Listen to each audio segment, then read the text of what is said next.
कर वसूल करने में लगा रहता है वह केवल प्रजा की पाप का ही भागी होता है और अपने ऐश्वर्य से हाथ धो बैठता है। अतः प्रिय प्रजाजनों, अपने इस राजा का परलोक में हित करने के लिए आप लोग परस्पर दोष दृष्टि छोड़कर हृदय से भगवान को याद रखते हुए अपने अपने कर्तव्य का पालन करते रहिए, क्योंकि आपका स्वार्थ भी इसी में है और इस प्रकार मुझ पर भी आपका बड़ा अनुग्रह होगा।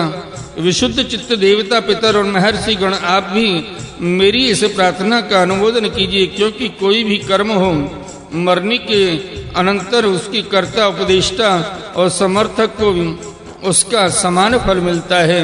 माननीय सज्जनों, किन्हीं श्रेष्ठ महान भावों के मत में तो कर्मों का फल देने वाले भगवान यज्ञपति ही हैं, क्योंकि इहलोक और परलोक दोनों ही जगह कोई शरीर बड़े तेजों में देखे जाते हैं।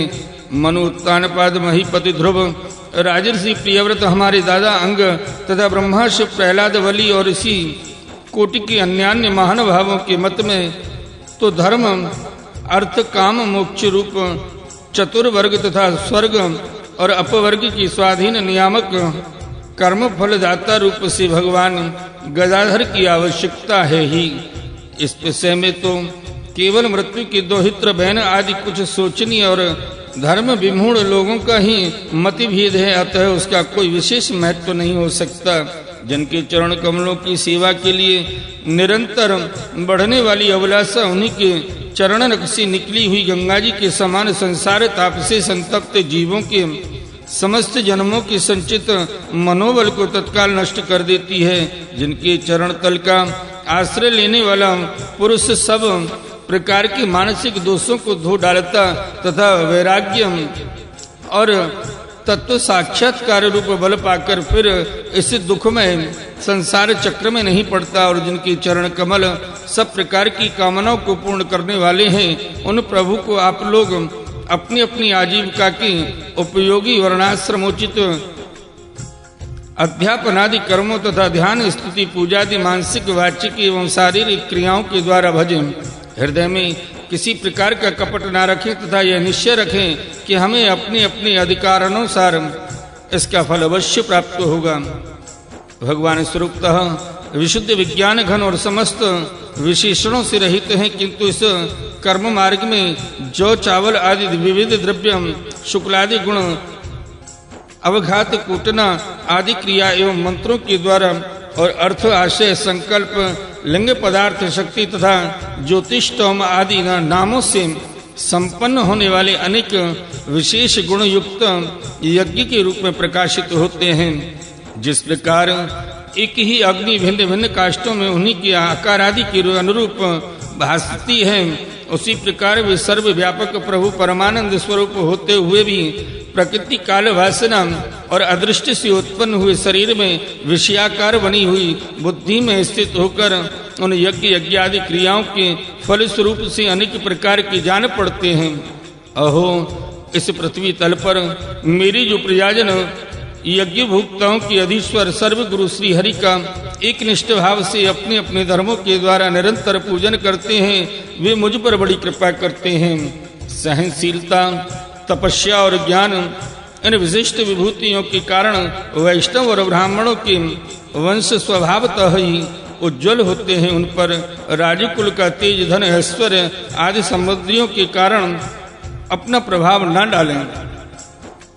ब्रह्मादि समस्त महापुरुषों में अग्रगण्य ब्राह्मण भक्त पुराण पुरुष श्री हरि ने ही भी निरंतर इन्हीं के चरणों की वंदना करके अवचल लक्ष्मी और संसार को पवित्र करने वाली कीर्ति प्राप्ति की है।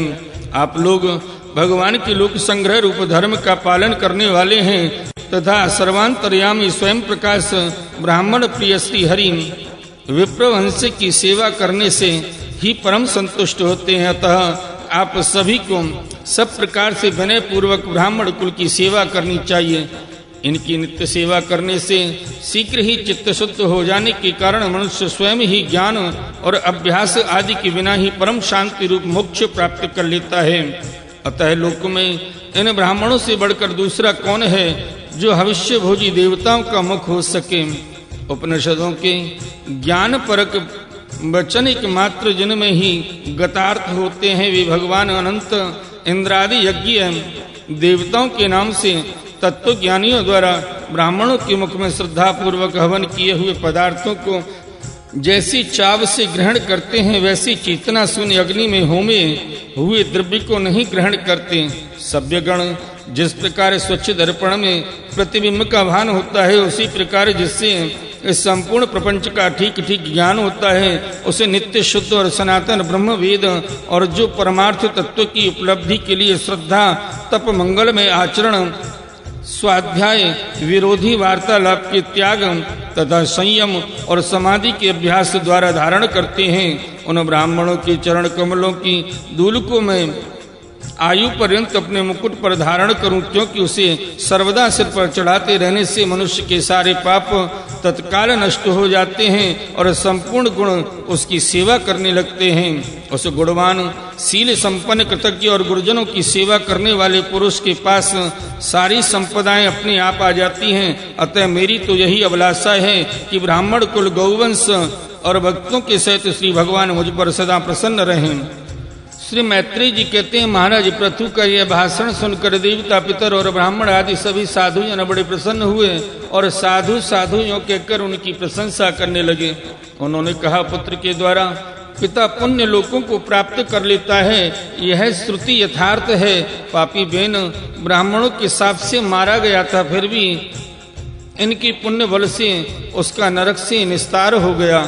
इसी प्रकार हिरण्यकश्यप भी भगवान की निंदा करने के कारण नरकों में गिरने वाला ही था कि अपने पुत्र प्रहलाद के प्रभाव से उन्हें पार कर गया।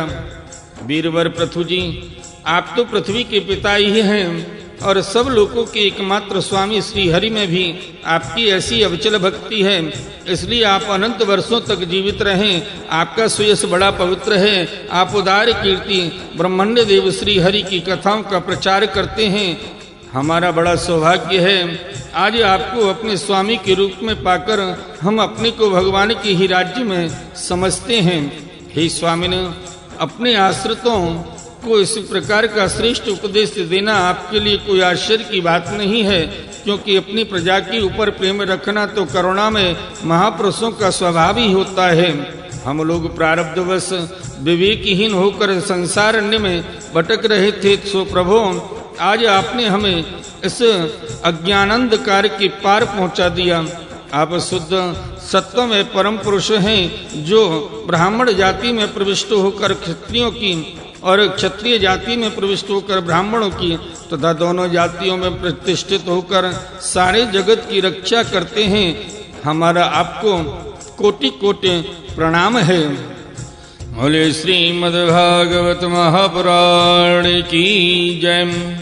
आइए भक्त वृंदो, श्रीमद्भागवत महापुराण के चतुर्थ स्कंद में 22वां अध्याय महाराज पृथु को सनकादि का उपदेश का प्रसंग श्रवण करते हैं। श्री मैत्रेय जी कहते हैं, जिस समय प्रजाजन वहाँ परम पराक्रमी पृथ्वीपाल पृथु की इस प्रकार प्रार्थना कर रहे थे, उसी समय वहाँ सूर्य के समान तेजस्वी 4 मुनीश्वर आए। राजा और उनकी अनुचरों ने देखा तथा पहचान लिया कि वे सिद्धेश्वर अपनी दिव्य कांति से संपूर्ण लोकों को पाप निर्मुक्त करते हुए आकाश से उतर कर आ रहे हैं। राजा के प्राण सनकादिकों का दर्शन करते ही जैसी विषयी जीव विषयों की ओर दौड़ता है, उनकी ओर दौड़ पड़े। मानो उन्हें रोकने के लिए ही वे अपने सदस्यों और अनुयायियों के साथ एकाएक उठकर खड़े हो गए।